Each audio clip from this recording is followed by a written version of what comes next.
We're here. Ladies and gentlemen, welcome to the Sean and Sack Show. Welcome. Babe, you should have a sponsorship of these outfits. What are these called? It's just free people. I know, but what are these called? Oh. Jumpers. Oh, jumpers. If you're not watching, she's got a jumper on, and she's the queen of these jumpers. They're my favorite things. They're like one piece, probably very inconvenient to go to the bathroom. Yeah, you end up topless. I don't have a problem with that. Yeah, you just get used to it. Yeah. It's fine. Girls so know it's a that high maintenance rompers, thing. It's not high maintenance. It's just No, do you mean like you better to go lock that bathroom stall. Yeah, to go take a shit. Like you basically have to patootie. take all your clothes off to go to the bathroom. Yep, in rompers and jumpers. But girls wear them every day, and we just know it. It's fine. I think it looks fantastic. Territory. Thank you. I like the jumper. I like the thing. I like the look. I will say this: free people and show me your moo-moo. They nail it.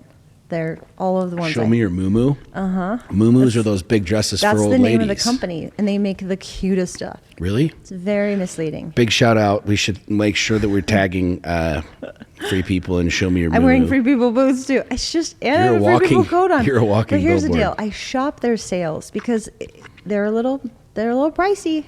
I just want everybody to recognize, I'm really glad that we're recording this because Sax, if you're watching this, you can see her boots, and she has 6, 7, 8. How many pairs? I have a lot of colors. Sax has probably 8 pairs of those exact same boots in I do. 8 different colors. Now, I like them. I think they're super hot when she They're wears mega like a comfortable, skirt. too. When she wears a skirt or whatever else, they're super freaking comfortable. Yeah, they're But I comfortable. just want to note, because this was recorded, that every time boxes show up at the house, and fellas, I know you know what I'm talking about, and it's not really about the money. I don't really care about the money. I just think that it's funny the way that you position these things, because everything's positioning, right?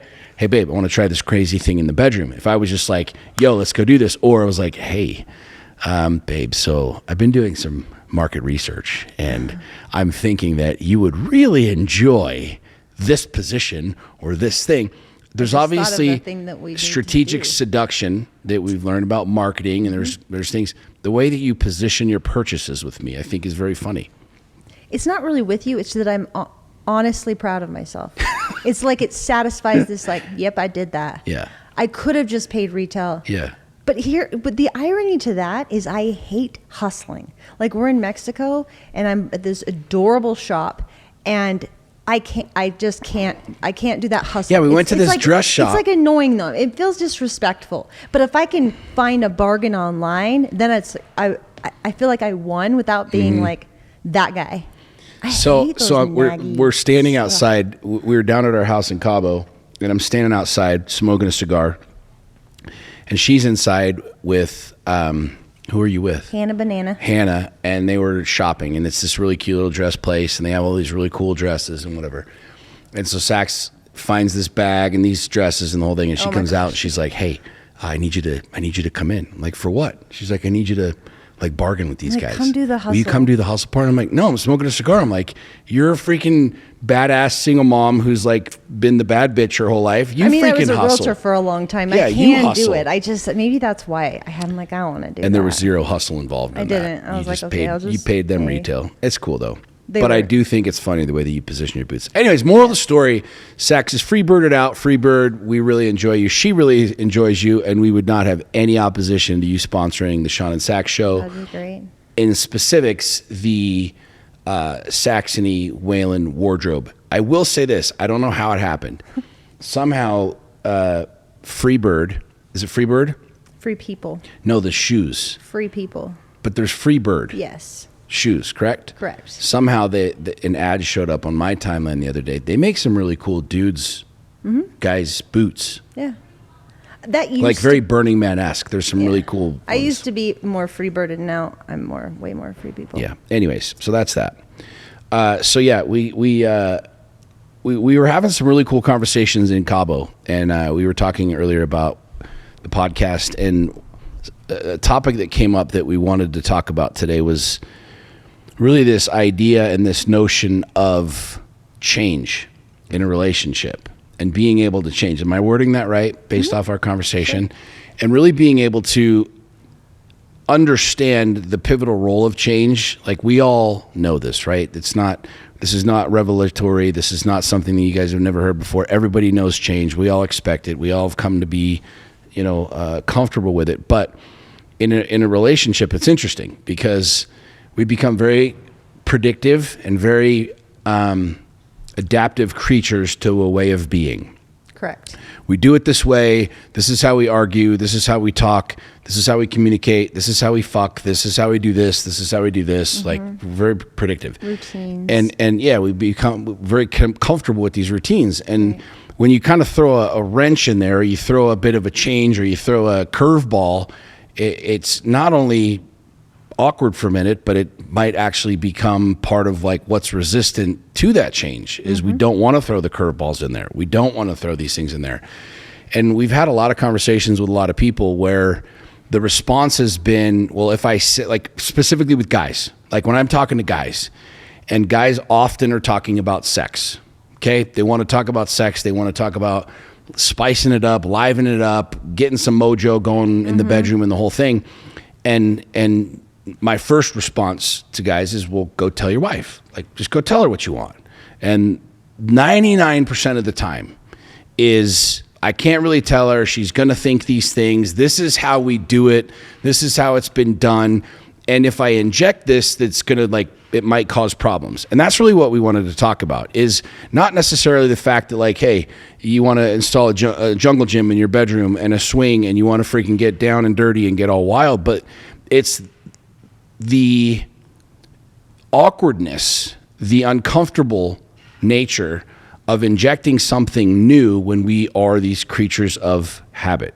And we talk about this like it's a new year and new workouts and this and the other, but I found that what really holds a lot of people back, specifically in relationship, and the conversations that I've had with clients and with people, is their unwillingness to even have conversations that bring in a new idea or a new thought process because it's so uncomfortable. Does that make sense? Absolutely. Am I wording this right, babe, based off what we're talking about? Great. Enlighten us. Share your thoughts on this. Well, I think that people have a tendency to read into it, and there's all of this, we have our own insecurities, and we don't have, probably through the routine of things, we've lost that close communication. And so if you start to want to bring up these conversations, it's like, oh, you start reading into it, being like, well, is this going to make things worse, not better? Is it worth risking the conversation? Is it worth bringing it up? Are they going to think blank? And so there's probably just a lot of fear around it because there's fear of the unknown, right? But when you think about being in a relationship, and you think about the duration of a relationship, you think about the time spent together and the predictive patterns that we've, we were talking with Garrett and Danielle, and Danielle said the same thing. She's like, I was so afraid and so worried to say what was really on my mind and what was really going on that it actually dug us into a hole. And then it became really uncomfortable. Like when she was talking about, there was a 6-month period where she was like, I'm having these thoughts about other people and this stuff and this and that and the other. And it was like just that inability to have the conversation. One of the things that I really enjoy about our relationship, and I think that has been different for me than any other relationship that I've ever had, is the fact that, we both understand and we both agreed to, and we're both on the same side of knowing that we care more about truth and reality than the emotions behind things. Right. And I think that's a really difficult thing to do because we're emotional creatures, especially with your lover, especially with your significant other. Well, sure. If you're doing something that I don't like, or that I don't, that I want something different, you and I have the ability to have hard conversations. It doesn't mean we necessarily like it all the time. Doesn't mean that but we both expect it. And I found that we have a lot more resolution and forward progress in these hard conversations than I'm used to. Meaning we're not sitting in this place of conflict for a long period of time. We can have a conversation. We can have something hard. You can say how you're feeling, what's going on, so on and so forth. And we're able to move forward really quick because we expect that. Where there's a lot of people that get really hung up on, number one, the first step is even having the conversation. And then number two, how do I take the conversation?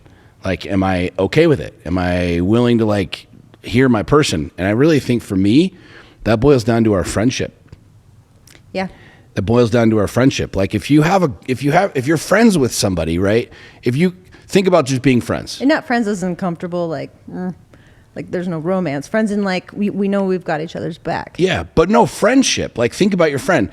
People talk about their best friend. You should be able to, my best friend can tell me anything and I can tell my best friend anything, right? Well, if that's the case, then why can't we do that in relationships? Or why don't we do that in relationships? Why is it so hard and uncomfortable? And there's a lot of people that literally that are so timid around this and so afraid to have these conversations and to talk about change that it leads them to really miserable lives. Do you think it's because we have an expectation of our partner that we don't have in our other friends? Because I don't have an expectation of Chanel. Like she's just, so it's easier. There's less like issues there. Like I don't expect her to make me happy. Chanel's one of your best friends. She's one of my best friends. I don't expect her to make me happy. Right. But a lot of us, I feel like we lean into our partner and we expect our partner to make us happy. And so it does complicate it in an intimate relationship because we're expecting, we're banking on them to do more than probably anybody else. And that's maybe where that risk comes in too, is it's like, well, if I expose it too much, am I expecting them, or is my expectation going to actually turn on me, right? Yeah. I mean, we can go down the psychology of all that, but maybe that, I feel like that's a huge difference between platonic relationships and intimate relationships, is the expectation of what that person does to serve us and how we show, and what we get out of it. What do you mean? Talk more about that, because that's like I feel like you and I we're obviously, let's state the obvious, we're married, we're husband and wife, right? But we're friends. Uh-huh. And this is the first relationship that I've ever had where we've been friends. And I'm not just talking about like I'm enemies with everybody else, like every relationship I've ever had, but friends in the sense like we're together. We want to do shit together. We want to do everything together, where before it'd be like, yo, I need a break. I'm going to go golf trip. Okay. We're going to, whatever. We're going to go golfing for a couple days. Where you and I have a friendship that is very much dynamic in the sense that not only are we willing to share these things and talk about this stuff, but like you always call me, what do you say? You're my buddy. You're my life buddy. You're my buddy. You're like, you're my buddy. And I'm like, yeah, but we get naked and we have sex and like, I don't like the buddy. But if you think about it, like for me, as I process what you're saying and hear it, it's like, yeah, it's my buddy. Like, well, okay. Another one totally off topic, but I really liked it. So I want to interject real quick. Our friend Jeremy and Brittany, they just had their anniversary yesterday, and he referred to his wife as his purpose partner. Did you see that? Mm-hmm. And I was like, that's rad, because their life is based around their purpose. Like everything that they've built in their careers lives for a purpose of helping better the world. And we could talk all about them, but I was like, that's cool, purpose partner. Like that serves what they're doing. Yeah. Us, it's like, you're my life buddy, because I didn't need a husband. I didn't need to have children with someone. I didn't need to have all these things, but like, you're my life buddy, meaning like you're who I wanted to partner up with. Yeah. And have a fun, adventurous, successful life, dream building life. Right. So yeah. Well, I think part of that too boils down to the if you think about being friends and your best friend or whatever, they're kind of there for you, right? They're the listening ear. They're willing to hear anything that you have to say. Mm-hmm. And I want to be that person for you. And I want you to be that person for me, right? Like, yeah, sometimes it sucks because I'm frustrated or you're frustrated or this or this or this or this. But I think that dynamic of I can tell my best friend anything, but I can't tell my husband this. Or I can tell my homies this, but I can't tell my wife this, right? And it's an interesting paradox in the sense that like, this is the person you're having sex with. This is the person you've literally committed your life to. This is the person you live with.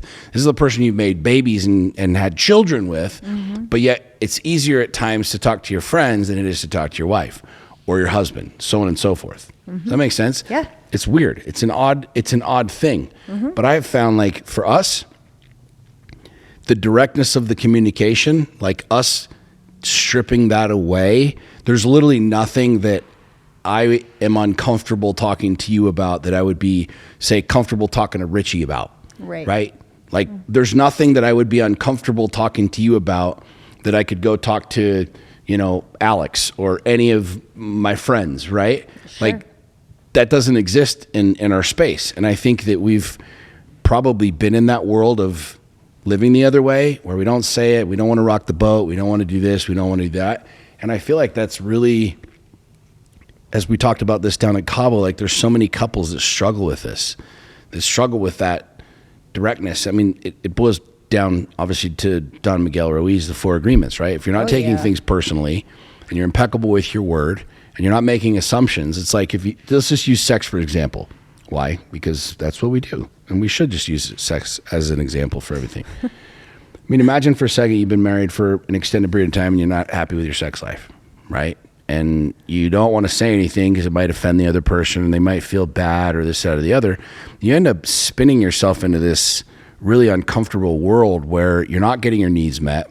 You're not communicating, which is even as destructive as not being intimate together. You're not communicating. You're not intimate. You're literally alienating yourself, alienating your partner, when in all actuality, I mean, I've shared the story of DJ, many times. In all actuality, a lot of times it'll actually like cause more harm to your relationship by not communicating and not having these conversations. When I feel like, truth be told, no matter where you are, whether you've been married for a week, a year, 10 years, 20 years, 30 years, like you should have that. You should have the ability to have these conversations as frank and direct as you would your best friend. You know what I'm saying? Telling your best friend, hey, I want this from him, but I don't want to tell him that. Or I want her to do this to me. You know what I mean? And I've found for us, like, I actually really enjoy it. I really enjoy being able to have this directness and this frankness. Like you told me the other day, like. Why though? Like explain, like go in why. Well, there's a number of reasons why, but number one, I don't lie to you. I don't hide anything from you. No, but why do you like that from me as your partner? From you? Well, because number one, it's a lot easier. It's a lot easier for me to not make any assumptions, for me not to worry about the feelings. Like you asked me the other day, what do you want? How can I help you? I'm like, I want to have sex. I want you to fuck me. Like, because that's literally exactly what I wanted and exactly what I wanted to tell you. And there was no like beating around the bush, or I don't want to say this, or it's going to be weird, or it's going to sound this, that, or the other. I feel like for me, that I spent so much of my life carrying around shit that I shouldn't have carried around, that I didn't need to carry around. Maybe because I was trying to protect somebody, maybe because I didn't necessarily feel like they needed all the information, or it was all pertinent or relevant. Where with you, it was like, I'm just going to open up the floodgates and they're always going to be open. And I'm going to always keep them open. And that's just how it's always going to be. For me, I feel lighter. Like I feel more comfortable. I feel more able to share shit with you because there really isn't anything in any facet of, say, Core 4, Power, Passion, Purpose, Reduction, that I'm not willing to talk about. We talk about business. We talk about money. I tell you where we are. I tell you what's going on. You see the numbers. This is where we are. Mindset. Where are we? What are we doing? Sex, intimacy, physical, the whole thing. It's so much easier to live that way. But share to women why you, because you, not share why, like you get to feel lighter and sharing your stuff. Like, what is it? Because sometimes it, you don't like it in the moment. Sure. But why do you love it? Like share why, because I think women also really struggle with this in relationships because there's not intimidation, but like they don't want to upset a guy who's already stressed. He already has so much on his plate. I don't want to make it worse. Like, like why? What it like me? Because sometimes like the word defiant comes up in reflection of me. Because sometimes if I come off as defiant, it's like nope, like. There's a matter of fact truth in there, and maybe we work through that, right? But as your partner, why is it so powerful for me to be that way to you, even though sometimes it's uncomfortable? To be open and vulnerable and the whole thing? And just speak truth. Because I know where you are. And honestly, like from ladies, listen, I mean, I'll just tell you straight up, like from a guy's perspective, we have so much on our plate. You know what I mean? We even though you might not think that we think about it and all we're thinking about is boobies all day long. We do think about boobies all day long, but we also think about other things like our family and our bills and things and expansion and growth and, am I being a good husband? Am I being a good dad? Am I in all of these other things? I like knowing where you are. For me, Like, I want to know where you are. Emotionally, Psychologically, physically. Like, I want to know, and I know this with you, I want to know that, like, if I suck in the bedroom, that you're going to tell me. Yeah. I just want to know, right? Mm-hmm. And I think that the average guy really wants to know. Like, we wonder that. Most dudes do. We do. Whether it's how we were raised, we weren't, programmed this way. Men have a lot of insecurities. We do. Right. We just flat out do. And our mindset, we think that we're good at everything. We're good in the bedroom. We want to be that. We want that, going back to the motherly support. We want mom, like, good job. Dad, good job. You're doing a great job in the game, right? And a lot of us didn't have that. A lot of us didn't get the support as kids, or get the encouragement, or get the attaboys, or even know if that was real or not, right? And so we have a lot of insecurities. I do, and most of the dudes that I know do. Most of the men that I know that are honest have a lot of insecurities. There's the ones that will bullshit you, tell you I'm bulletproof. They're fucking not bulletproof. Those are typically the weakest motherfuckers in the room. Those are the ones carrying around the biggest bag of rocks, right? Is the guys who always flex hard. I got all this shit figured out. No, right? It's typically the exact opposite. But I want to know where you are. I want to know where we are. I want to know that we're good. I want to know that, like, if again, going back to sex, this is like the perfect example of just the man's mind in this podcast. I'll just always relate it to sex. I want to know that you'll tell me. Like, I want to know that you're not just telling me something to stroke the ego, or to tell me that I'm good, or whatever. I want to know where you are.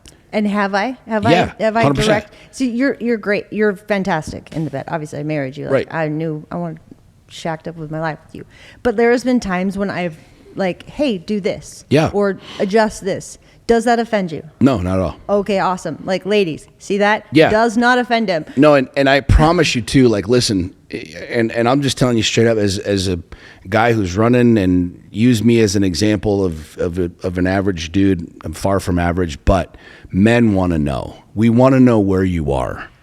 We want to know where you are emotionally, physically, psychologically. We want to know. We really do. And there's a lot of flex in our market, in our society, about just like, oh God, here she goes again, right?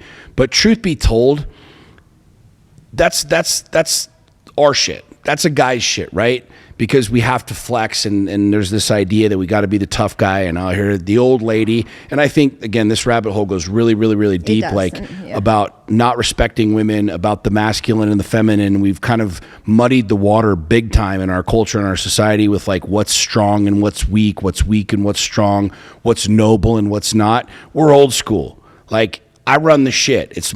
I'm the head of the household. That's what it is. Like, that doesn't make you any less. That doesn't make me, that's what it is, right? But I definitely think that like, the average guy, man, like, wants to be soft, wants to be caring, wants to know what you want. We really do, because we want to win. We're conquerors. It's who we are. And so if I know how I can conquer and win today, just this day, right? How can I win my wife's affection? How can I win love? How can I win connection? How can I win sex? How can I win in money? How can I win in business? If you're giving me these tools to win with, we're that much more connected. And those tools are your truth. And so if you're not giving me the tools, and I'm over here just banging away, trying to connect with you emotionally, and you're not giving me any tools to build with, don't be surprised why I get frustrated, disconnect, and why you get frustrated and your needs are not met. You know what I'm saying? And I know that I have that from you. Like, hey, I need this. This is where I'm at. Give me this. Da da da da. Blah blah blah blah blah. Here's where I am. Do this. Don't do this. I really truly believe that, like, if women would just open up and tell their man, maybe they act like a little child. Maybe they throw a temper tantrum. Do I throw temper tantrums? I throw temper tantrums, right? Every now and again I do. It is what it is. The average guy, most men want that. And I truly believe most women want that. Women want to get shit off their chest. Women want to be vulnerable. Women want to, like, share where they really are. And I think there's that, again, that paradox of, like, well, just leave him alone. He's busy. He has shit going on. He's building. He's out here. Like, I don't want to burden him. I don't want to make him feel bad, whatever. But truth be told, if your dude sucks in the bedroom and you're not telling him, don't expect him to get any better. But I will say this, if he sucks in the bedroom and you tell him, he might throw a temper tantrum. He might be like, whoa, whatever, whatever. But inside, secretly, deep down, he's like, oh, word? Oh, you want me to do? Okay. That challenge accepted. I'm going to win this shit. Right. I'm going to go better myself. Do it. Same thing if he's fat. If the motherfucker's gotten fat. Oh, no, honey, I like you. You know, you're great. I'm just in love with your heart and your soul. No, if you think he's a disgusting piece of shit, tell him that. And he'll throw a temper tantrum and say, well, fuck you, and you got this and you got that. But truth be told, watch what he does. I bet you $1,000. He's like, oh, word, bitch? Cool. I'm going back to my college days. I'm going to get jacked. And maybe that's what he needs.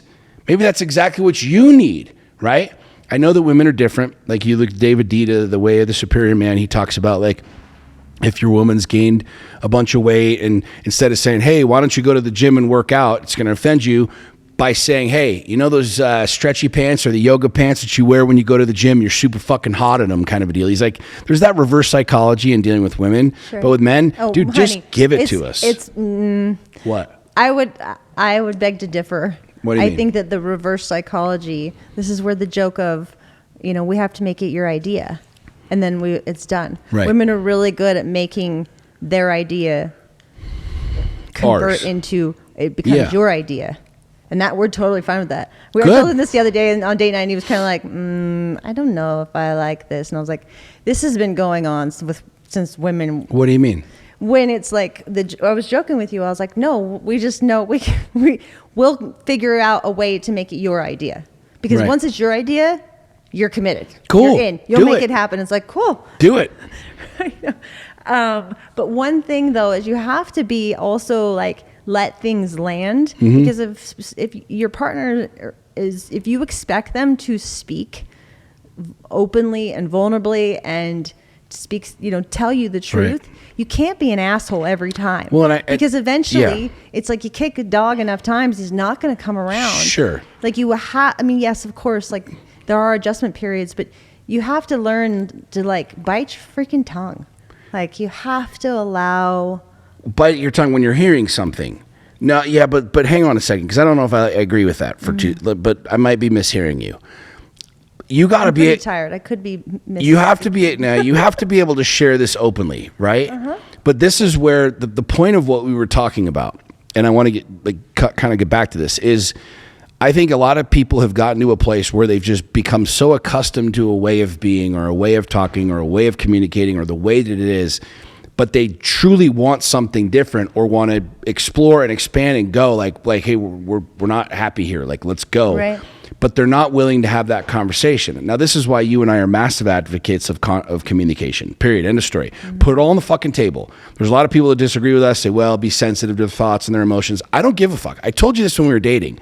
Like, if you're going to try and marry me and expect me to be this dancing princess of emotion and balance all that shit and do it appropriately on Monday, Wednesday, Tuesday, Thursday at 6 p.m., I'm not that fucking guy. I'm all in. I'm going to give you all the fucking cards, 24/7, 365. Some days it might rustle the feathers a little bit. Some days it might be fucking great. But that's what I'm committed to. And I feel like if you're in a place like that has to be the norm. That has to be the fucking norm. That has to be the way that we do it. And what we were talking about is like, I don't think you can just ease into this. I don't think this is something where if you're just off kilter, you're not doing this, communication's fucked, this is bad, this is wrong. You know, honey, let's talk about this. Like, this is, to me, is one of those deals where we've got to put all the cards on the table. We got to just rip the Band-Aids off and start now.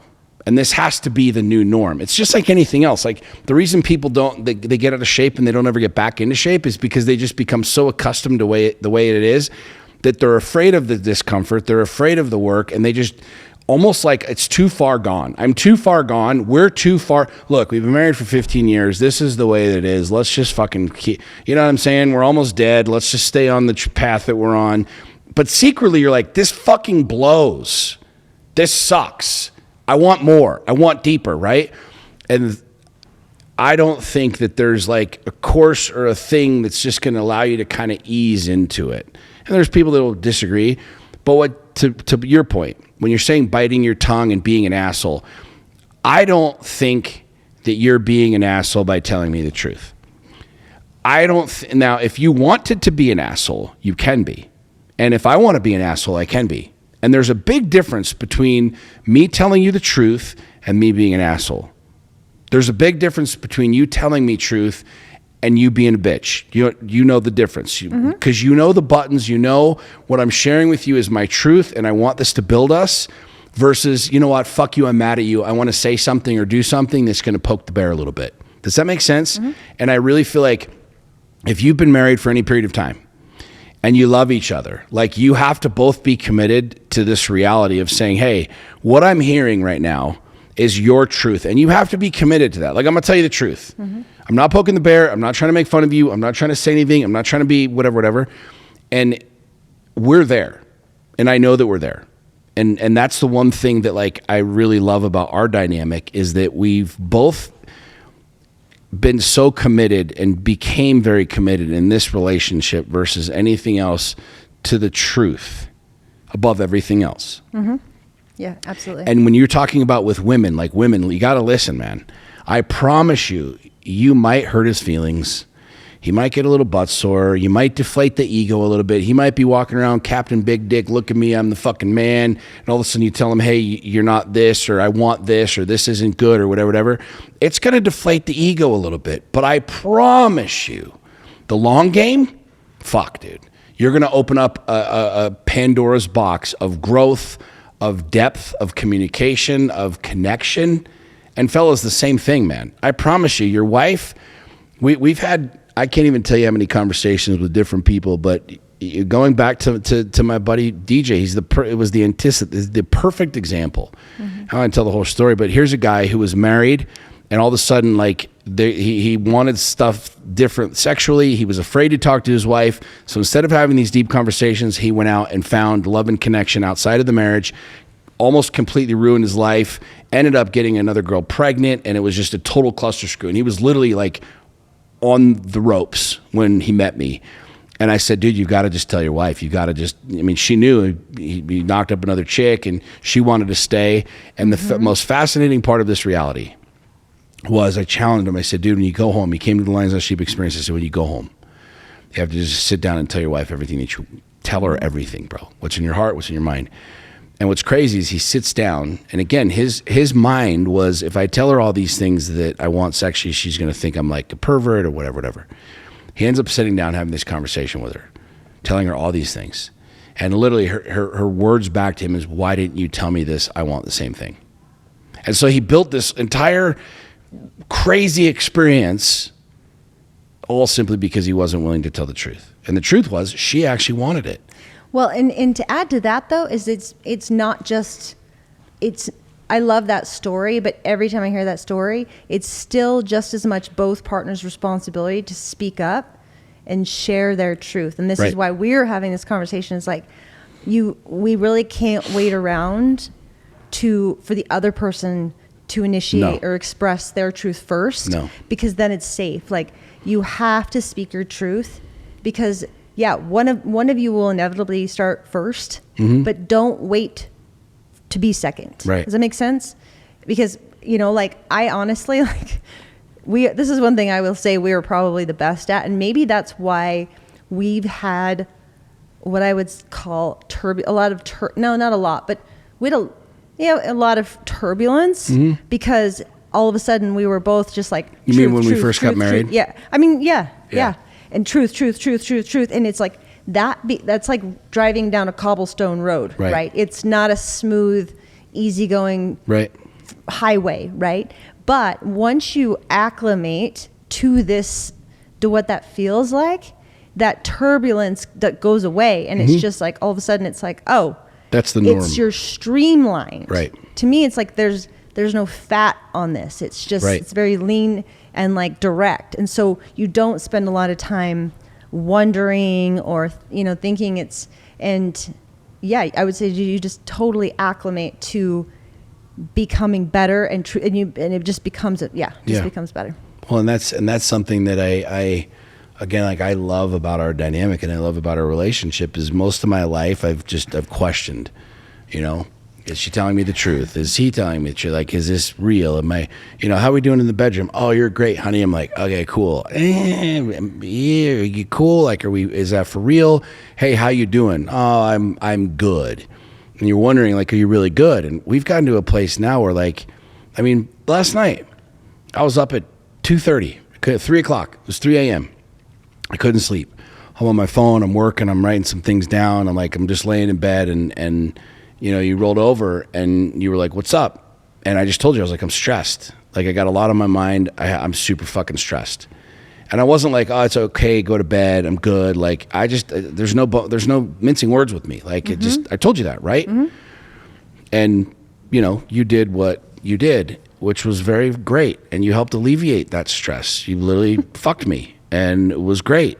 And you know, I share. We're open. I did lay there for about 5 minutes, and like, I really selfishly wanted, just because I love sleeping so much. And I was like, you know, I'm gonna be a good wife, and I'm gonna wake up at the hours that I'm never awake, and I'm gonna do this because I know that this is what will help him and ultimately make everything go in a better direction, right?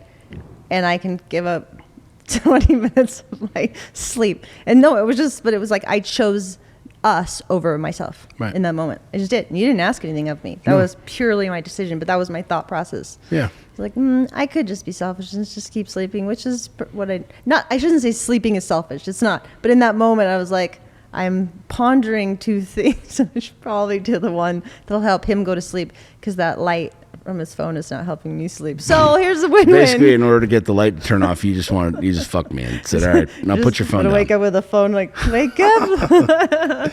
Yeah, but that's that's like a perfect example of like that reality, that commonality. Like, if I'd have just been like, "No, everything's good, I'm good," you know, got up and went to my office or did this or that, I was like, "No, I just told you the truth," and you don't read into it. You don't go, "Oh, well, what is it?" You know, this, that, and the other. And I feel like that's like truly deeply in our DNA as human beings. It's what we want.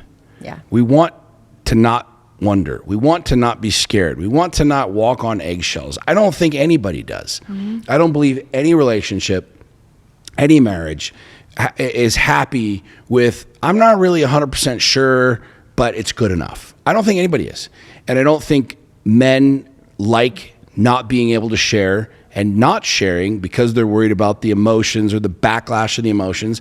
And I sure as shit know that women are not kosher having a mediocre sex life, or not being able to share their emotions, or not feeling safe, right? Not feeling safe to be able to share who and what and where they really are because of, quote, he's got a lot on his plate, or he's this or he's that. And you end up becoming roommates. You end up just becoming these two figures that are kind of together, and no one's really happy. And I truly believe that it doesn't matter whether, again, you've been married a week, a year, or 20 years. This is a conscious decision that has to be made. You both have to be on board with, "Hey, I'm not going to read into this." If all of a sudden your husband's like, "Listen, lady, here's the deal. I love the shit out of you, but I want to fuck like this, and I want this, and I want this, and I want to try this, and I want to experience this." You have two choices. You can be like, "Oh, word, okay, cool. Well, let's talk about this." Or, "What are you into porn? Are you looking at porn?" And you shun the guy and you shame him and the whole thing. And vice versa, fellas. If like she's like, "Hey, let me tell you about your emotions, and I really want these things, and I want to decorate our house, and I want to change the feng shui, and I want to do this and this, and like let's start going to, you know, therapy and looking at things." How she wants and to be treated. Yeah, or like when you Yeah, for sure. Yeah, and then it sets the new norm, but there's no time frame on this. We're already so far down the path. I truly believe, and I believe this with not just in relationships, not just in marriage, a human being can change their entire reality in an instant. You can literally be driving down a road and in a split second turn the wheel and go a completely different direction. Well, one of the most detrimental things I ever did, and I owned this on the last show with Garrett and Danielle, is I didn't honor what I wanted as much as I wanted to just keep the peace with you. Right. And I'm not even a person that really has a tendency to do that. So for me to do that for that period of time, I'm kind of shocked by that. But I realize like it will inevitably come out somehow. Right. And so it's like, you must speak your truth. You must honor what your needs and your wants and your desires just as much as your partner's. Yeah. You can't shove it down and pretend it doesn't exist. You Right. can't. Right. Because it will come out one way or another. Right. And I've said this time and time again too, is I think that this is why women particularly have more autoimmune disorders, is because we have a tendency to shove these things down. And if you look at, I mean, this is kind of woo-woo, but also kind of science-based, is you look at, what happens when you bury your emotions, because it is emotion. A need and a want stems from an emotion. It's something you crave, right? And so the more we shove that down, or we doormat, and we're just like, it's okay, I'm just going to take care of my family and self-sacrifice, and I don't have any wants or desires. That's bullshit. Like right. you're not helping yourself or your marriage. or your marriage. Absolutely not. Like, you would much rather have me tell you exactly what I want, what I need, and what I desire, so then you have the opportunity to show up and make that happen, or not make that happen. Right. But it's like, it's such a great form of self-love and self-respect, is when you orate, hey, I actually can take up space in the world. I actually do have a voice. I do have opinions, and what I have to say and feel and need is just as important as you. Which Totally. Ultimately, if both people, think about that, both people in their marriage are self-honoring their needs and wants, and they're sharing that with their partner, what a healthy marriage that could truly be, because both partners know what their other needs and wants are, and then you're both serving that, but you're also taking care of yourself. Yep. Because your partner can't read your mind. They can't also go inside and take care of needs that you're sacrificing, which inevitably will hurt them, because Right. they don't get to, and we've talked about this, they don't get the opportunity to show up for you, because you think that, oh, I don't matter, it's last on the list. And women have a tendency to do this far more than men do.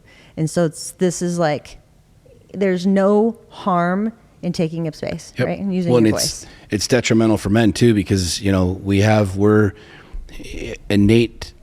Lots people want to disagree with me and debate this and whatever. We're innate primal creatures. We want to have sex. So that's been our job since the dawn of creation, is the reproduction and that whole aspect of Sex at Dawn, the book.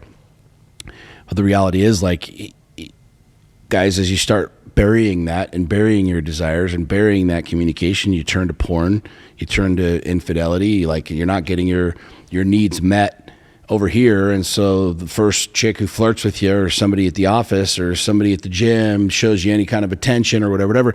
That's how infidelity starts. I mean, we joke about this, but we're serious. Like, I don't see either of us ever cheating from a physical standpoint, because we have an amazing fucking sex life. I also don't see us going down that path from an emotional standpoint, because what are you going to get that I'm not giving you, and what am I going to get that you're not giving me? Right. And it doesn't mean it's rosy and like Sure. chipper and joyful all the time. But I know for a fact that, like, Right. I trust you. Right. Because you give me truth. And Right. Yeah, I trust you. And Yep. you are truly the first relationship I've ever had that I trust you. Right. And it's because you speak such radical truth to me. And it's like, yep, that works for me. Yeah. And I know you're not going to cheat. You're just so cute. Because you got some good dick here, You're baby. just so cute. You got that dick. Oh my gosh. The dick, the good dick. Stop. Tell me I'm wrong, babe. Tell me I'm wrong. I know I'm right. You know what I'm saying? Right. I am very right. Anyways, so that's our thoughts for today. I think it's a great place to be that we are in, and I really like it, and I enjoy it, and I'm glad we're all in, and I'm glad we're committed to truth over. One of the nights, just to end this thought, one of the nights when we were in Cabo, I was sitting around with the kids in the hot tub, our big kids. So 17, 21, 21. I think it was just the three of them. Yeah. And we were talking about this, and it was really cool, because this is my son who's 21 and his girlfriend who's 21, and our 17-year-old son. And I'm having this conversation because I want these boys, these young men, to know from a woman who's been, married and been experienced some life, that how important it is for this truth, and how important it was. Really cool because we dove deep into this. Why having a mediocre relationship, or a relationship that's just good enough, or whatever, there's so much more depth and colors to life when you have that. But you must expect that of yourself. You must expect, because I said a lot of people, I always used to say most people, a lot of people aren't going to play ball with this, because our society is way more about sedate and distract and conform than it is to be a little rebellious and being defiant and wanting more and expecting more and really having like a highly enriched, connected life. Like, I'm sorry, but our society is not encouraging that on any way, shape, or form, right? Especially now. And so I wanted these young men and Hannah, the young woman, to really like expect that from themselves and hear the rewards that comes from it. And I told him, I said, you can hear Sean and I, sometimes we'll bicker because we're so quick fired to be like, nope, or yes, like, and they kind of laugh. They're like, we actually like it because neither of you are like, okay. Yeah. It's just like we quick fire, boom, boom, like truth. And it's so fast that it was cool because like, yeah, it was a cool moment to share that with those kids and to really encourage that, because they're not going to learn that outside of our family necessarily. Like, you know, I mean, maybe if they go hire a life coach later in life when they've already burned it all down, like Sean did, and then recreate himself and Garrett and all that. I doubt it. Look, who the hell knows? But like, we are the example. We're the example of that,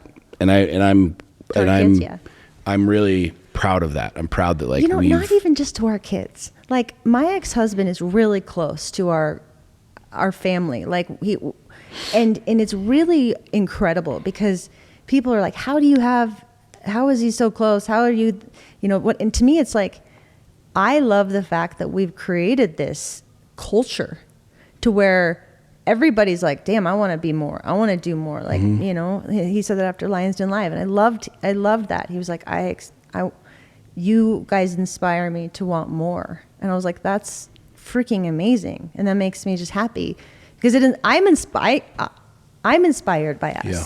Because I've also, like, this is also new to me in relation to other relationships. I'm like, this is rad. Like, we're making this happen. And it's because we made a decision to have this be our reality. Right. Yeah. And sorry, go ahead. No, go ahead. No, you're good. And that's, I think, a really, not only a great place to end this, but that's a really pivotal place. Is no matter where you are, no matter how long you've been married, no matter how boring, mundane, monotonous life might be, sex might be, conversation might be, marriage might be, you can choose that. You can choose and be like, you know what? Fuck this. We're going to rebuild this bitch. Like, we're literally going to burn the thing to the ground and we're going to start completely new. We're going to make that turn. We're driving down the road. I'm fucking pulling the e-brake, flipping this bitch around, and we're going to go a completely different direction. 1.0, 2.0. 100%. We've done this multiple times. There's levels to it. Like when we were dating and I broke up with you, it was, I told you, I just spoke truth. And I was like, hey, I'm not playing ball like this. Yep. And if I would have never said that to you, would you have ever seen it? I mean, that's that's like Sure. You can't really answer that yes or no, but that was also, but I will say this to that. Like, when we were dating and Sax broke up with me, she basically dumped me. She's like, yeah, you're cool and all, but fuck off. Truth be told, and ladies, listen to this, because I will tell you that this is your man, your husband, and I don't care how long you've been married. That was hot as shit to me. I know. And it's funny because it was like I had dated and done my thing and whatever. And like the fact that she had the balls and the audacity to do that with me, I was like, yo, that's fucking gangster. At first I was like, yeah, go fuck yourself. But then secretly I was like, word. Okay. I like this. That's like some fire. That's some fucking tenacity. And I'm telling you, ladies, your man, you think that he's going to be pissed, he's going to run away, you're going to scare him off, you're going to tell him he's a chubby fucker and he doesn't look the same and you're grossed out. I promise you, there's a game in us where we're like, oh, word, I'm going to show you and I'm going to spike the ball in your face. I'm going to get shredded. And guess what? You were a catalyst to that and you helped that happen, right? But you're also pushing, that entire reality into greatness. Like you did what you did. You had your own set of shit. Mm-hmm. But that one move, that one action, like caused me to go into a different place too. And it pissed me off a little bit, hurt the ego a little bit, was a little bit of this, a little bit of that. But secretly, deep down, I was like, oh, okay, cool. You know what I'm saying? Mm-hmm. And here we are. Yeah. And here we are. You will never lose with the truth. You won't. I'm never going to lose, period. It feels so good when you just tell the truth at all costs. 100%. Like, I agree with you. Whatever. 1,000%. Whatever. Yep. It might sting temporarily, but you're the not long going to game, lose. you're going to win. Absolutely. You're going to win. You can't not. Yep. I mean, look at so many people in the world right now that speak truth. Like, people, they're either like, damn, I can't believe they're doing this. So then they're paying attention, mm-hmm. right? Or business owners like Elon Musk. He just says shit. You're like, damn, there it is. I like this guy. There it is. Because he's got audacity and he's got self-respect and he's got he's just who he is. A little pizzazz. Mm-hmm. Little pizzazz. We'll call it pizzazz. I like it. Yes. All right. Good shit. This is our first podcast of the year. Oh yeah, first one of the there. So guys, listen. Season 4. What? This is our season 4. I don't even. Do we have seasons? I didn't know we had seasons. Okay. Speaking of seasons, guys, I'm technically the producer of our show right now. Like we said, we just got back from Cabo. We are getting ready to launch some really cool things with All In, with our relationship experience that we're doing. So if you want updates, go to SeanandSax.com and get on our email list. We'll send you all the details, all the information of what we've got going on, our retreats. We're getting ready to launch retreats. We're going to be announcing dates for those here pretty quick. So go to SeanandSax, SeanandSax.com, and make sure you get on our email list for any and all updates. We have almost 2,500 people right now just from us talking about it. And you know, we only have certain amount of spots for our retreats and they all will thing. fill it fast. Yeah, it's going to be cool. We're really, really, really pumped, man. Powerful. We're excited. So we're going to be going down to our house in Cabo quite a bit. We haven't even talked about that. It's funny. Like people are like, wait, you have a house down there? I'm like, yeah, we haven't even talked about that. I haven't shared that very much, but got some really, really, really cool things happening with relationships in 2024. So SeanandSax.com, and obviously, as usual, if you guys got some value and know anybody that needs to hear this, please share, please connect, please go over to iTunes and like and leave us a review for the podcast. All right. Okay. Thanks, guys. Love you. Bye. Okay, love you. Bye.